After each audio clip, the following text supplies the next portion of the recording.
राधे कृष्ण दोस्तों, आपका स्वागत है आपके अपने YouTube चैनल स्टडी जोन में। तो आज की इस वीडियो में हम कृष्णा सोबती की कहानी सिक्का बदल गया है कि कुछ महत्वपूर्ण तथ्यों को देखेंगे। तो चलिए इस वीडियो में आगे बढ़ते हैं और देखते हैं इस कहानी के कुछ मुख्य तथ्य। सिक्का बदल गया है कृष्णा सोबती की कहानी है। इसके पात्र हैं शहानी, ये मुख्य पात्र है। शेरा, ये एक आसामी है। दाऊद खां, और इसके अलावा जो पात्र हैं वो सारे ग्रामीण पात्र हैं।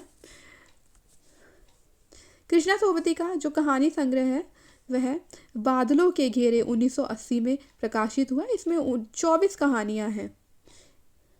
इनकी कहानियां देखते हैं। दादी अम्मा, सिक्का बदल गया है, मेरी माँ कहाँ। कृष्णा सोबती के कुछ उपन्यास हैं।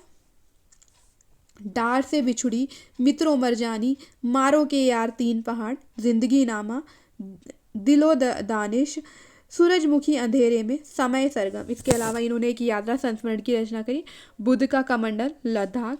इनका चित्र आख्यान है जेनी मेहरबान सिंह, और इनका एक संस्मरण है हम हशमत 1, 2, 3। पुरस्कार एवं सम्मान इनको देखते हैं क्या क्या पुरस्कार मिले हैं। साहित्य अकेडमी अवार्ड इनको 1980 में मिला था। शिरोमणि पुरस्कार 1981 में मिला था। हिंदी अकेडमिक अवार्ड 1982 मिला। साहित्य अकेडमी फेलोशिप 1996 में मिली।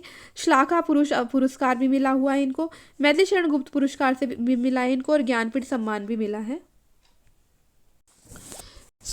कृष्णा सोबती ने व्यास सम्मान को अस्वीकार किया था और कहा था कि किसी भी अच्छी कृति को एक सम्मानीय पुरस्कार तक पहुंचने में अगर 8 से 10 बरस लगे तो उसे अनदेखा करना ही साहित्य के लिए अच्छा होगा।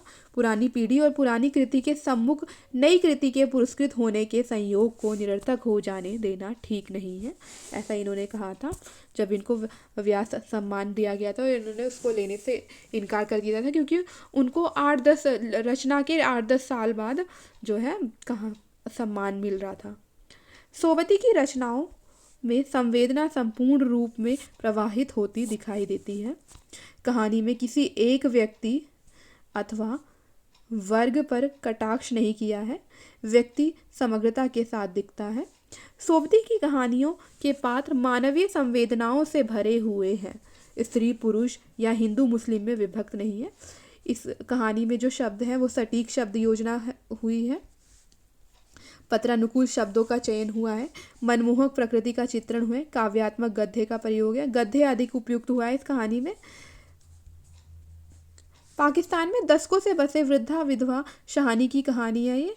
जब बंटवारा हो जाता है तो कैसे शहानी को अपनी पुश्तैनी हवेली को छोड़कर जाना पड़ता है, कैसे उसके वही गांव वाले उसके दुश्मन बन जाते हैं जो कभी उसके साथ प्रेम और सम्मान से रहते थे। इस कहानी में ये सब दिखाया गया है, जिसे सत्ता परिवर्तन के कारण पुरखों की हवेली छोड़कर शरणार्थी शिविर में आश्रय लेना पड़ा था। ये इस कहानी में चेनाब नदी का वर्णन आया है।